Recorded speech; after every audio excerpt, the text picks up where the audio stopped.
हर बार कितनी सारी कंप्लेन होती है सबसे। जिसको भी आप मिलते हो उस सबके साथ आपको एक कंप्लेन होती है।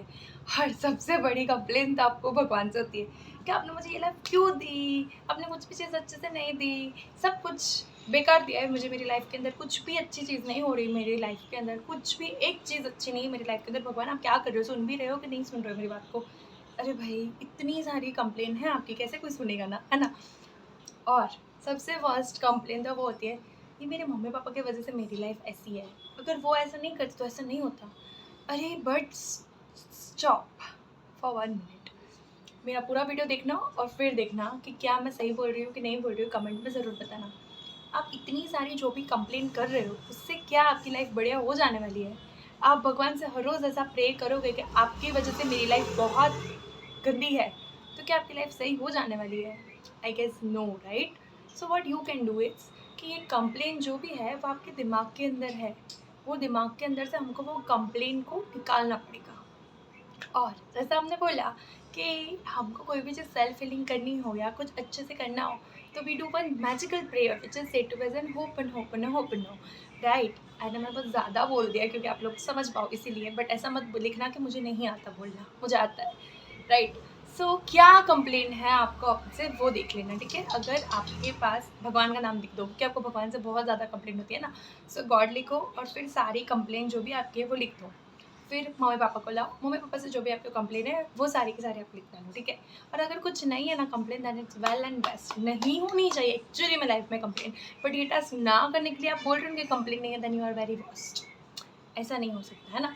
कंप्लेन है तो लिख दो, नहीं है then it's well and good, okay? So जो भी सारी आपकी कंप्लेन है वो आपने लिख दी। अब वो लिख देने के बाद just close your eyes and do basic ho'oponopono, which is like I am sorry, please forgive me, thank you and I love you। फिर बोलोगे हे भगवान, जो भी सारी उम्मीद मैं आपसे लगा के बैठ रही हूँ वो बहुत गलत बात है ना, तो आई am sorry for that, please forgive me for that and thank you so much. इतनी सारी कंप्लेन करते हो तो भी आप हर बार मेरी बात सुन लेते हो अच्छे से, thank you so much and I so much love you, right? And do it. जितने भी नाम आपने लिख दिए, 10-15 हज़ार जितने भी हो, इट्स ओके यार। आप खुद की डायरी में लिख रहे हो, खुद के पेज बिगाड़ रहे हो, और उसको बिगाड़ना नहीं बोलते। इट्स लाइक जो भी चीज़ आपने अपने दिल के अंदर इतने सालों से भर के रखी है वो आप निकाल रहे हो, that is the best thing you can do for your self. खुद को ये गिफ्ट तो आपको देनी ही चाहिए ना।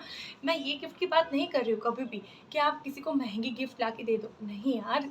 अच्छी गिफ्ट वो होती है कि जो उसके दिमाग में और दिल पे इतने सालों से भर के रखे ना, वो आप निकाल दो, बस्ट कर दो और किसी और चीज़ के लिए अच्छे से जगा दे दो अपने दिल के अंदर, वही सबसे बेस्ट चीज़ होती है। और वो आप कर रहे हो, वो मैं देख रही हूँ, आप डे 11 पे पहुँचे हो, ऐसे तो नहीं पहुँच रहे होगे ना, right? So be grateful for everything, है ना? सो आपने सारी एक एग्जाम्पल वापस समरी की तरफ जाते हैं कि आपने डे 11 पे आपको क्या करना है, जो भी सारी कंप्लेन है आपकी वो आपको लिख देना है। फिर वो सारी कंप्लेन लिख देने के बाद वो पेज को पकड़ो जैसे मैंने बताया था और बोल दो, I am sorry, please forgive me, thank you and I love you। I am sorry, please forgive me, thank you and I love you as much as you can। एक का नाम लेके बोलना है तो भी बोल सकते हो, like dear God, I am sorry, please forgive me, thank you and I love you. ऐसे करके आपको सारे जितने भी लोगों को अपने कंप्लेंट लिखी है वो सब कुछ आपको बता देना है और सब कुछ आपको कर देना है, ठीक है?